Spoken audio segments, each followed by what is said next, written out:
तर सर्व भाविक भक्तांना नमस्कार. तर आपण सध्या ज्या ठिकाणी आहोत ते पवनी शहर, विदर्भाची काशी म्हणून हे शहर प्रसिद्ध आहे.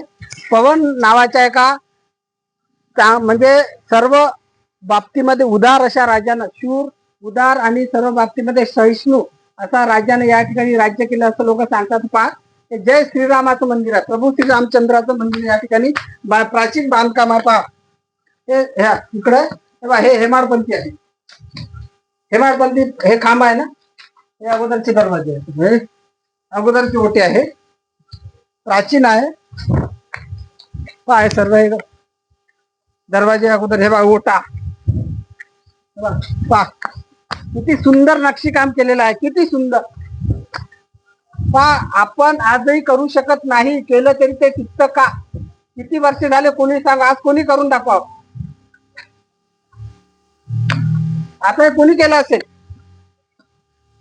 पहा इकडे, पहा हे तुळस दिसते.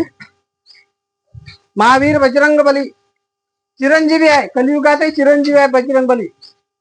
कारण स्वामीनिष्ठ ब्रह्मचारी महावीर बजरंग बलीचं मंदिर या ठिकाणी दिसतं. पहा, त्या पद्धतीने नवीन दरवाजा नवीन आहे. इथं सुद्धा प्रवेशद्वारावर बजरंग बली दिसतात विराजमान झालेले. या ठिकाणी शनी मंदिर हे नवीन दिसतंय आणि या ठिकाणी आपले सर्व भाविक या ठिकाणी पूजा करताना दिसत आहे. तर हे प्राचीन आहे, म्हणजे हे आहे, म्हणजे तुम्ही राहत आहे ठीक आहे. आणि इकडे पण दिसतंय